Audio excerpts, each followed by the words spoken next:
We're talking about the automatic negative thoughts that come into your head whenever an idea comes into your head. We just by default go to, oh, I can't do that. Oh, that's impossible. Oh, I don't know how I'm going to ever do that. So let me forget about it. And the more you do that, the more you're giving up on yourself. So I believe that when those things happen, you go, well, why can't I do it?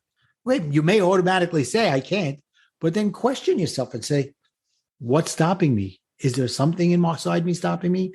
Is there a good reason why I can't do it? Or am I just saying that so that I could just pass it along and then say, well, it didn't work.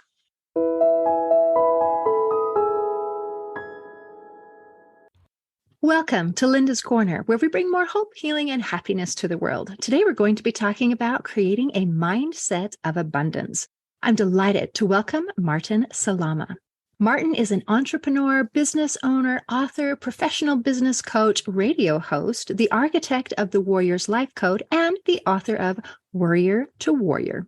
You can reach Martin at his website, thewarriorslifecode.com, and I'll include a link in the show notes. Welcome, Martin. I'm so glad that you could join with me today. Hi, Linda. Thank you so much for having me. I'm excited to be here. Thank you. And I'm super excited. Today, we get to talk about the mindset of abundance versus the mindset of lack. And I really want to go there. But I got distracted because while we were waiting, I started watching some of your YouTube videos about cooking with Martin. And some of the ones that I briefly went over was worrying about getting ants in our head, right? Of negative thoughts. And another one was about happy life versus meaningful life and toxic positivity. So is it okay if we just touch on those and then let's get into the real thing? Absolutely. 100%. It'd be my pleasure. So which one do you want to talk about? Toxic positivity? Why not? Let's start there. Okay. Toxic positivity. So that was a word I only learned recently. It's one of those things when I was today years old when I heard that. I don't know if you've heard that saying lately, but yeah. And I was like, what the heck is that? And as I got into it, I got to understand there's a couple of meanings to it. First thing is it's talking about everything being great when really deep inside you're not happy. Ooh. So you're really, your heart and your head are not in alignment and you're sending out a message that's wrong because you want to hide your vulnerability, whatever's holding you back. And that's not a good thing. It's not a fake it till you make it type of a thing, you know? So, and then the other side of it is that people get gaslighted. They're told, oh, don't worry about what you're thinking. Don't worry about what you're feeling. And they gaslight them into thinking what they really believe isn't true. So there's two kind of definitions that go with this, So when I heard about it, I was like, I'm not happy about this and I got to talk about it.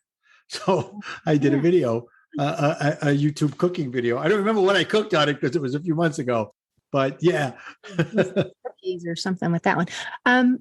With that idea of that toxic positivity of pretending that everything is okay when it isn't, I've been guilty of that. I struggled with depression for a time and I did not want anyone to know because that would mean I was a failure and we don't want to go there. So right. Mask. Yes. How are you? Fine. Thanks for asking. Now I will run away before you try to ask me any more questions. Yeah. So I know that feeling. And, there was a time in my life when I was feeling that I was like, okay, well, I'll just tell everybody I'm good and we'll figure it out from there. And what I was really doing was hiding my feelings. I went into a depression after 2008 when everything fell apart. And I was in a situational depression because I had lost everything. I invested everything into a project for 5 years and then it was gone because of the 2008 crash. And I was in a situational depression. And as I got through that, I decided, okay, what do I want to do? I decided I wanted to become a life coach. And there was a whole journey with that. But the thing that was happening is that I didn't want to let anybody know how much I was really hurting because I thought that would show me as being weak. And, oh, you're not a man if you show that you need help, Yeah, I know quite a bit about that because I've lived that as well. Now, here's my revised theory is when people ask how you are, most people expect just a fine answer because they don't really care. They're just making conversation and that's right. Okay. But we do need to have some people can trust that we Yes. are able to talk to.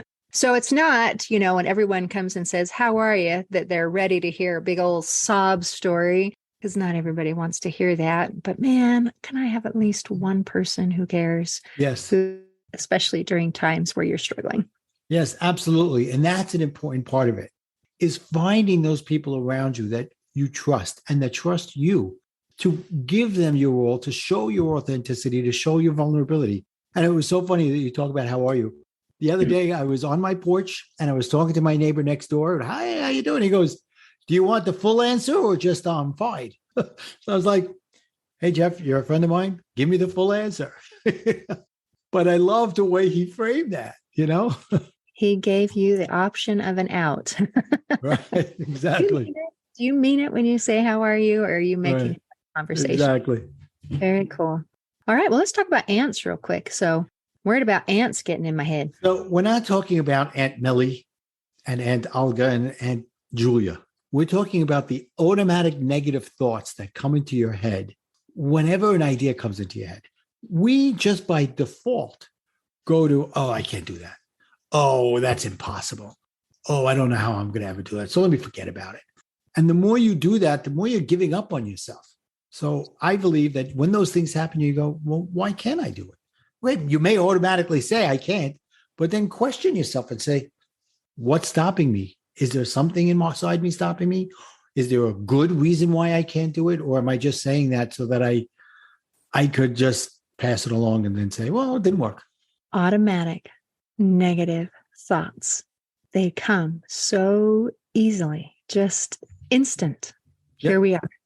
Yeah. Very, very good. I think that's an important thing to recognize. Yeah. And I love the idea of let's question those thoughts. They pop in so quickly. Let's not just let them win that easy. Exactly. Some questions and see if we can find out some more about it. Right. Fantastic. Exactly right. And the other thing was about happiness versus fulfillment.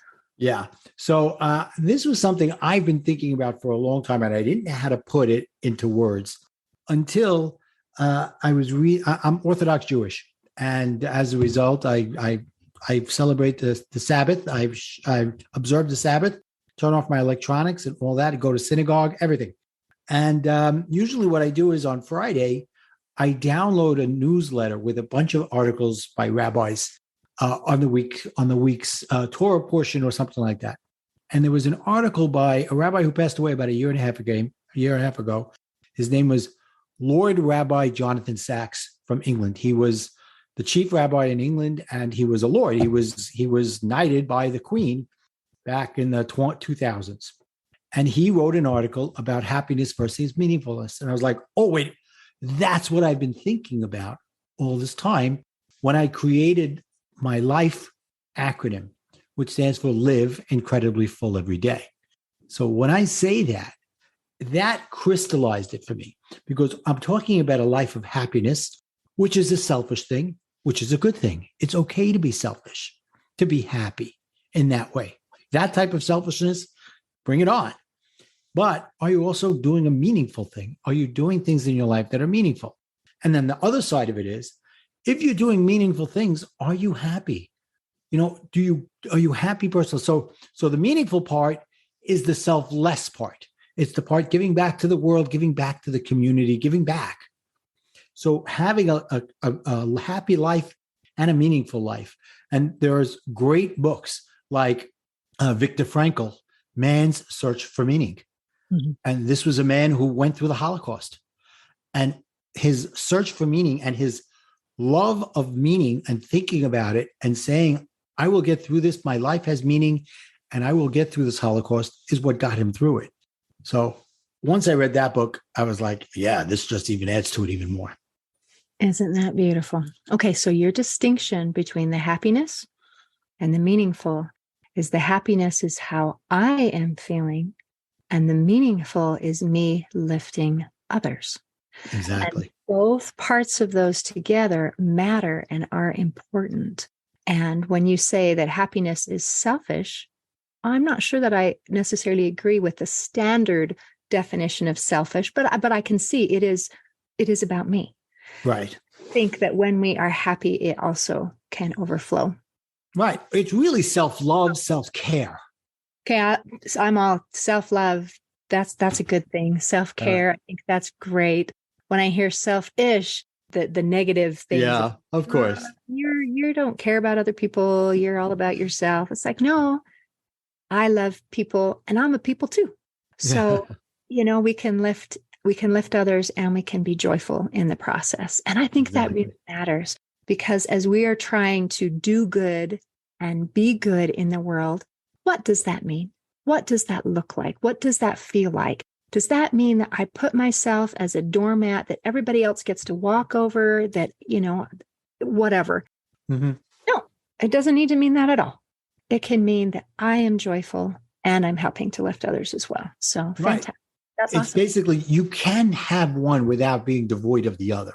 You can have both in your life as long as you understand what the meaning of them both are and you're willing to do the work for yourself in the self-love, self-care area, as well as saying, what am I doing in the world? What is my contribution to the betterment of the world in whatever level it could be? And I love that. I love when people are willing to pay it forward Right. in whatever way works best for them. That Yep. makes a difference. So you've talked before about being a people pleaser and pleasing nobody. So can Exactly. you explain that a little bit? Absolutely.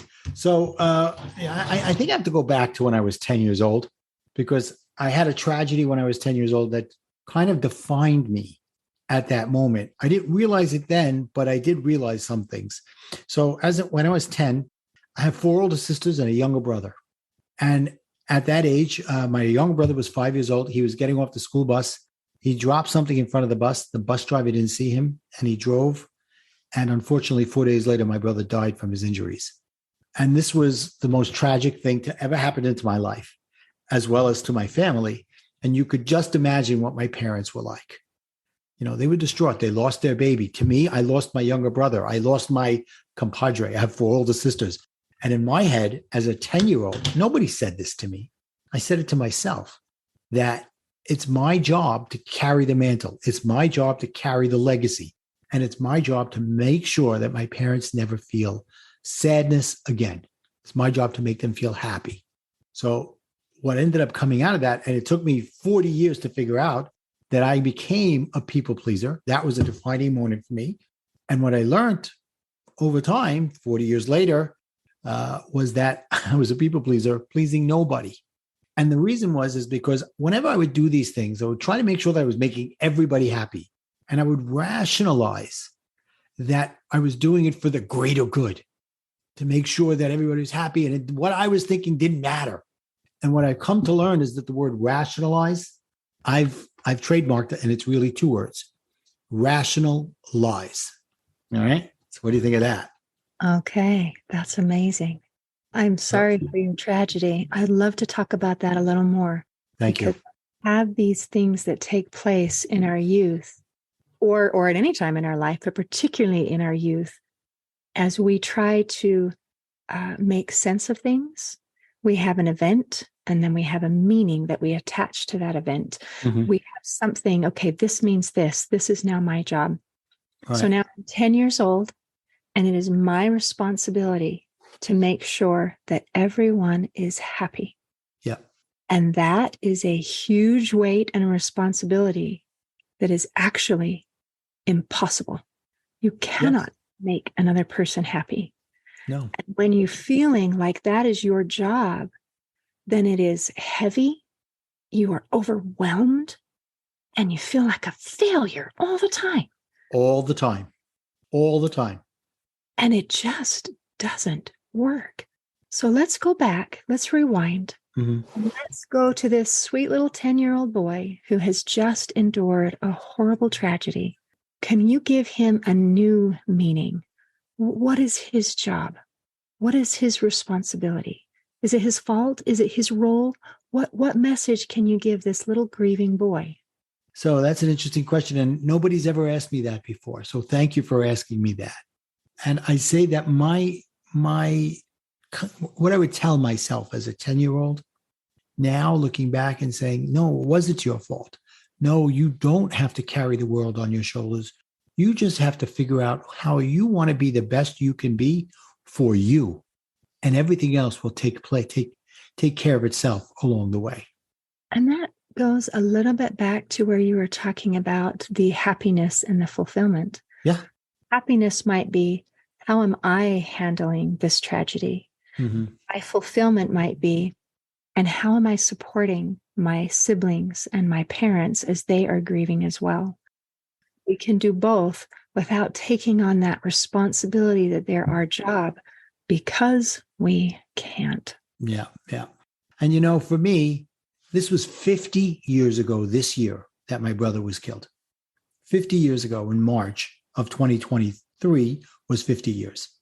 And back then, the idea of therapy or counseling or anything like that, it just wasn't done. It wasn't there.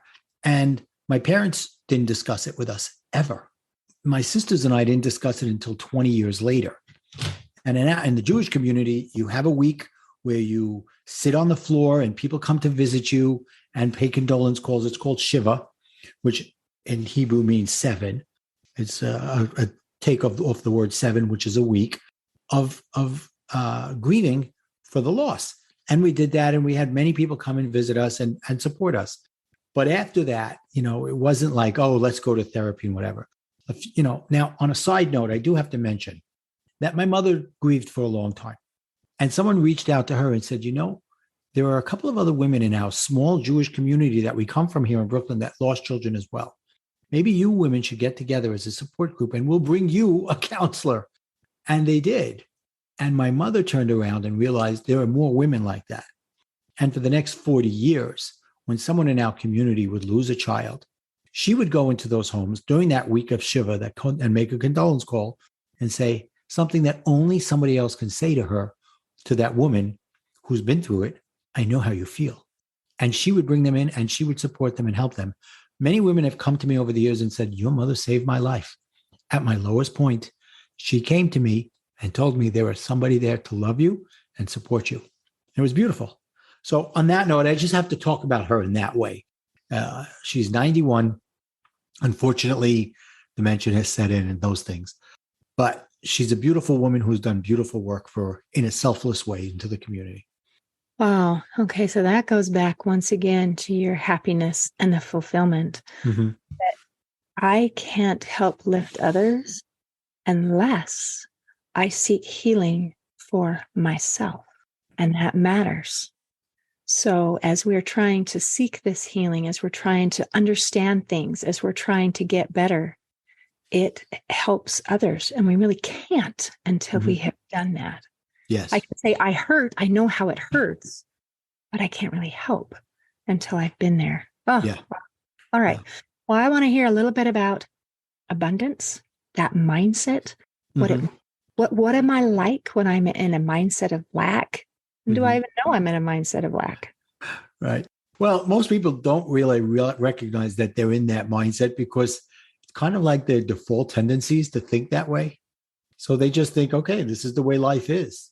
And for me, it goes down to very simply, and on a surface level, it's things like saying, when you're saying I can't, you're telling the universe that there's lack.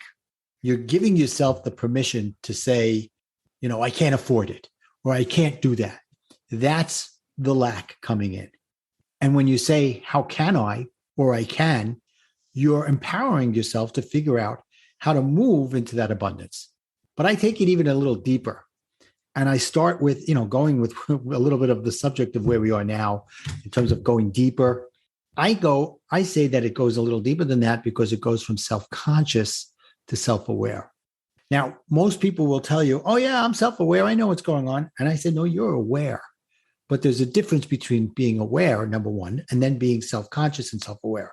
Most people, after I explain to them the difference, they go, oh, wait a minute. I think I've been self-conscious. So, all right. Yeah. So now I need to expand your self-conscious, self-aware distinction. Exactly. Well, I'm ready for that. So recently, I came out with a card deck as kind of like an adjunct to the book, which is also called Warrior to Warrior. So, and what it is, it's snippets of the book. It's like small ideas that you can just get the taste of what I'm talking about. And then the book goes deeper, and coaching with me gets you even deeper. Okay. So I have a card called self-aware versus self-conscious.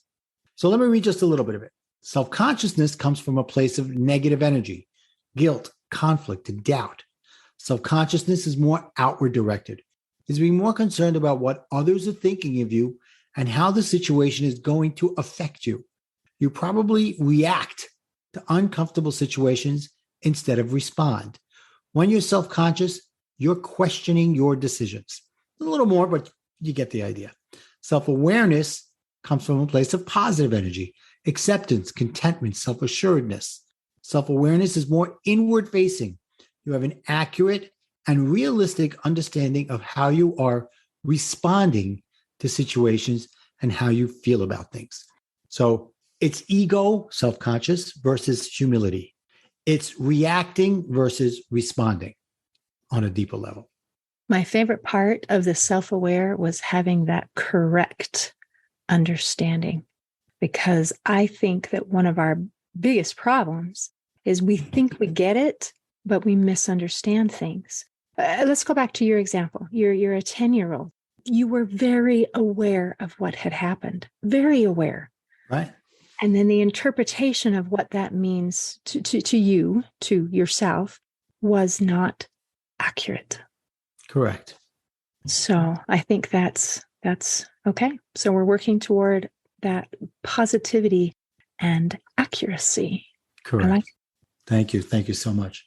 Yeah. And that's really when you get to the crux of the matter, that's what it is. When people start to, as it were, pull away the layers of the onion that are going on in your life, and you get down to, wait a minute, am I looking at everything from a self-conscious point of view, thinking I'm being self-aware? Am I doing it because I'm trying to please others? Am I doing it to feed my ego? Am I doing it because I'm in a reactive situation? Am I reacting because my emotions are getting involved and taking over, which then, for me, that leads to that whole self-consciousness part? Or am I doing it from a point of where I'm accepting of it, I'm understanding of it, and I'm making my thoughts control my emotions instead of my emotions controlling my thoughts? Okay. So, Martin, I love action steps. I don't just want to know what it is. I want to know how to do it. Yep. So let's say I'm in a position where I'm self-conscious, but I would like to work toward becoming self-aware. Mm-hmm. Is there something that I can do so that I can change? Well, yeah, there is something you can do. And one of the things that I like to talk about is building your emotional strength. Okay? Because I believe that if you have control of your emotions, then your emotions don't control you and you don't fly off on the handle, just as an example. So I took that same word life and created a 4-step process for that.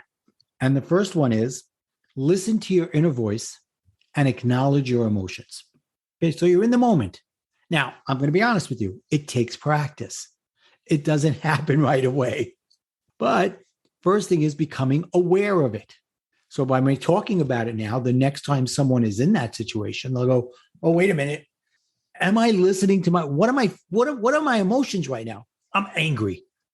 Seems to be the one that everybody likes to focus on. So I'll focus on anger. I'm angry. And then the next one is identify your feelings, because I believe there's a difference between emotions and feelings. Okay. And I go deeply into it in the book, but on a basic level, emotions are that immediate thing that you feel when something happens. You're angry. Okay. What kind of anger are you? Are you strong angry, enraged, or are you light angry? I'm ticked off, right? Just saying I'm angry doesn't really help you focus on what to do next. Because if you start to put words to them, it starts to let your thoughts start figuring out what to do about it, right? And you learn to start to build that emotional strength. So the next one is, so first is, just to go over it, listen to your inner voice and acknowledge your emotions. Oh. Right. Second one is identify your feelings. So what I do is I give my clients, and we can do that for your audience too. We can give them a link to a chart and a worksheet. The The chart across the top are the emotions. Going down are three sections, or a section for each emotion, broken into three sections: light, medium, and strong types of feelings towards that emotion. So now you take out the sheet and you go, listen to your voice and acknowledge your feelings and emotions. So I start writing, I'm angry. Then I look at the paper. What kind of angry am I? I'm enraged. I'm on fire. I'm whatever. And just write. Now you're allowing your emotions to start to calm down while allowing your thoughts to figure out what to do next. The next part is F, find out why and ask questions. Ask yourself the question. Put yourself on trial. Be the prosecutor and the guy in the witness stand at the same time. Cross-examine yourself. Why am I feeling this? What was the action that happened that made me feel this way? Should I be feeling this? Is it helping me or hurting me to feel this? And then the last one is E, engage in change and take action. So it might be immediate or it might be delayed because you may need a time to cool off or whatever. But what happens is as you start to use these tools, they become easier for you to recognize in the moment. And for me, I was somebody that I would, because I was a people pleaser and I needed to please everybody and I was a control freak and all these other things that would come along with that, I had a short temper because if things weren't going my way, I was ready to freak. So I needed to learn how to control my own emotions. So that's where this came from. And if you'd like, I can give you an example in my own personal life, how I used it. Yes, of course. Great. So a couple of years, so in 2008, when the world fell apart, I lost everything. And a year later, my wife said, on our 24th wedding anniversary, I'm done. I want a divorce. I was like, oh, great. And I just decided that I wanted to become a life coach.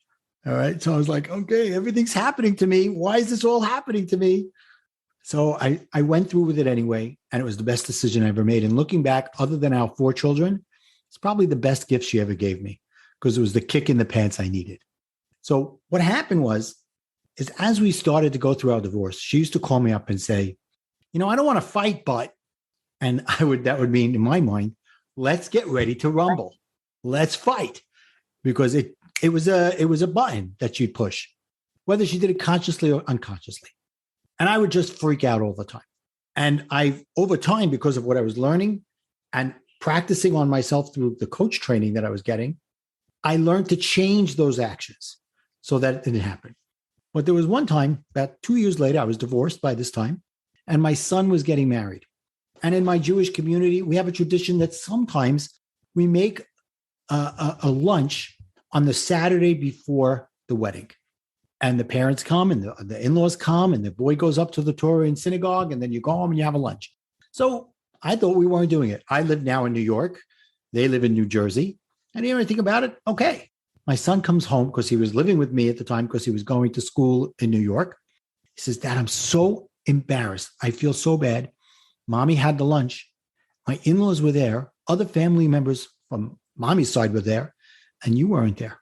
So the old me would have freaked out on him and freaked out on her. That's why I would have picked up the phone right there and went ballistic. But this was the new me. And I said to him, son, Caesar, his name is Caesar. I understand. Thank you. It's not your fault. Because it wasn't. It wasn't his fault.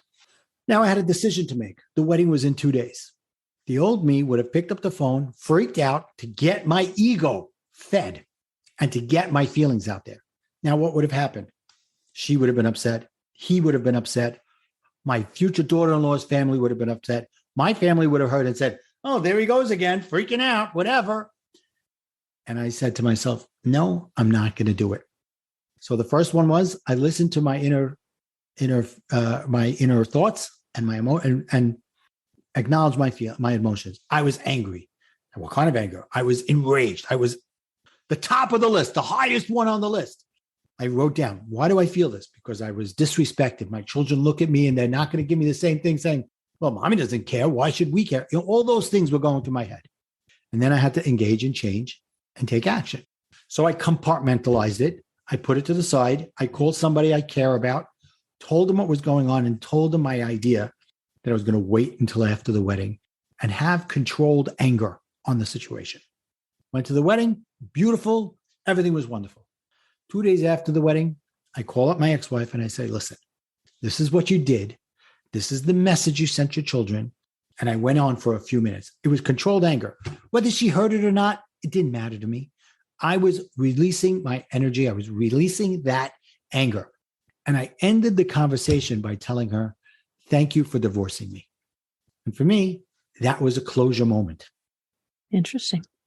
I'm glad you spoke up for yourself and that you chose the timing to not be at a time that would damage your son. Right. Sometimes when we're in situations, especially big feeling things like weddings or funerals or births or something, we get so tied up in our own feelings that we just bleh. Exactly. And don't pay attention or think about the consequences to the people that we care about and maybe the people who we're supposed to be celebrating. So right. Well done for waiting. That was Thank that. you. All Thank right. you. And for me, that was a defining moment. I was able to put her past me. 25 years. We were officially married for 25 years. We had many good years. But at that moment, I realized that probably the best thing she ever did was ask for the divorce. Well, here's to moving forward. Yeah. Is there anything you want to make sure we cover before we close? No, I think we covered a lot. But I want to give your audience a chance to download that paper, that worksheet and chart. So if they go to connectwithmartin.com, they can get a link to my book. They can get a link to my cards. There's also a link if they want to have a conversation with me, but they also can get some free things like the Build Your Emotional Strength Life. It's called the Life Warrior Code Method to Build Your Emotional Strength to Control Your Actions. Excellent. Yeah. And I'll make sure to include that link in the show notes. Thank you. Martin. In closing, I'd like to share a quote by Wayne Dyer. He said, abundance is not something we acquire. It is something we tune into. Today, I invite our listeners to tune into abundance and see what it can do for you. See you next time on Linda's Corner. Thanks for listening. Please share and subscribe to help us reach new listeners. And if you'd like to heal your life from the inside out, there is a free video series at hopeforhealingfoundation.org. Just click on the free stuff tab. I also invite you to grab a copy of one of my books, like Crushed, A Journey Through Depression, and You Got This, an action plan to calm fear, anxiety, worry, and stress. See you next time on Linda's Corner.